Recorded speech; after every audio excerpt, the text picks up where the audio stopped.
A common question about MarketSmith is what is the difference between the RS line and the RS rating? Although they are shown next to each other on the chart, they're actually quite different in what they represent. On this chart, the RS rating is 97, and this blue line represents the RS line. In this video, I'll explain how each value is calculated, as well as show you several examples of how you can use both indicators when screening for stocks. Let's begin with definitions of the RS rating and the RS line. The RS rating is an indicator of a stock's performance over 1 year compared to all stocks in the MarketSmith database. The value is double weighted for the most recent quarter, with the intent to focus on recent price action. The best performing stocks will be at the high end of the range. For example, a stock with an RS rating of 97 has outperformed 97% of all stocks. As a side note, an IPO will have an RS rating of 1 until there have been at least 5 days of trading. The RS line represents the stock's performance versus the S&P 500. If you're looking at a weekly chart, the RS line is the performance of the stock over the past week versus the broader market over that same time frame. The same logic applies to the daily and monthly charts, only the time frames are different. Here's one way to think of it. If a stock moves up for the day, week, or month, and the S&P 500 does not, the RS line will trend up. The opposite is also true. If a stock ends the day, week, or month flat or down, but the market moves up, the RS line will go down. These concepts will become clear as we look at several examples. Let's get into a few examples, starting with the RS rating. The RS rating is helpful to quickly assess how a stock is performing compared to all other stocks in the database. Remember, the rating is a measure of the performance over a 12-month period of time. So let's pull up the chart for Digital Turbine, symbol APPS. You can see it's had a huge move over the course of this year. Accordingly, the RS rating is 99. It's outperforming 99% of the other stocks. On the other hand, if we pull up Ali's Bargain Bin, it had a nice run up as well, and it went sideways for a while, and it's been heading down.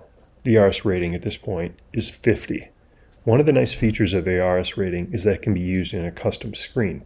When you configure a screen, you can narrow the universe of stocks quickly by requesting only those stocks that have an RS rating over a certain threshold. For example, screening for an RS rating of greater than 90 will only return stocks that are outperforming 90% of all other stocks in the database. There's one caveat to keep in mind.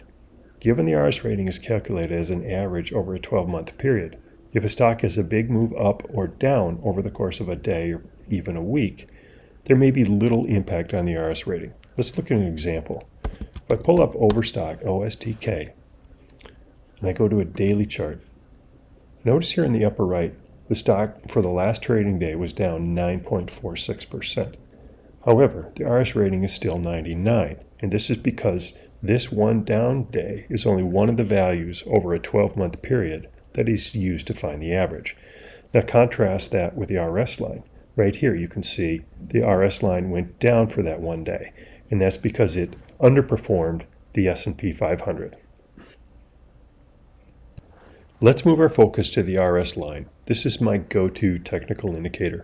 As I'll highlight in the examples that follow, the RS line can be used in a number of different ways to gauge a stock's performance relative to the S&P 500.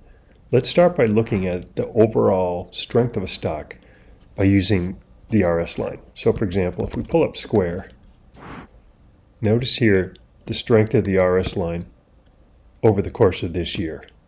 You can also look at the RS line in smaller increments. For example, the current trend of the stock over the last several weeks, and the RS line is following accordingly. Contrast that with VIV. Notice here the S&P 500 has been trending up, whereas VIV, the RS line, has been trending down. The RS line is also an excellent indicator of potential strength when the market is in a correction. So for example, if we type in CDNS, I'm going to use the change date feature and go to 10/1/2020. Notice how the S&P 500 is on a steady decline. In a similar time frame, the RS line for CDNS is heading up, but clearly a divergence between the two. Keep your eye out for stocks that are bucking the trend. If the S&P 500 is heading down and the RS line for a stock is heading up, that's clearly a sign of strength. Another way to leverage the RS line is to focus on how it performs on the right side of the base. Ideally, it will be heading up in a steep manner. For example, let's pull up Activision Blizzard, ATVI. I'm going to go back and reset to today's date. And on the right side of this consolidation, notice how, as the stock is trending up, the RS line is heading up as well. This stock is clearly outperforming the S&P 500 during this stretch. Finally, no discussion of the RS line would be complete without mentioning the RS line blue dot.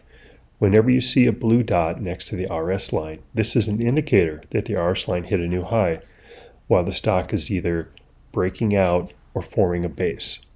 Although you may see the RS line blue dot appear while you're reviewing charts, there's a quick way that you can view a list of all the recent blue dots. Click on the Open Stock Ideas, make sure you're on the Uptrend Daily Review, scroll down, and click on the blue dot list. Notice here, in the event date, there's an indicator of either a D or W. Did the blue dot appear in the daily chart or the weekly chart? Let me show you an example. If you type in the symbol EXPI, and use the change date feature to go to 12/11/2020, we'll see that the RS line blue dot appeared both on the daily chart. Click on weekly. You'll see it here as well. Anytime you see the blue dot, that's clearly a sign of strength. Keep that stock on your radar. At this point, I hope I've cleared up any confusion regarding the RS line versus the RS rating. Before we go, I'd like to reset back to today's date and mention one last time, although the two indicators are positioned next to each other on the chart, they're quite different in how they're calculated and what they represent. In my perfect world, the RS rating would be moved over here to the left side of the chart in the fundamentals section. I think this would help clarify that the two values are distinct. That's my 2 cents. I hope you found this video helpful.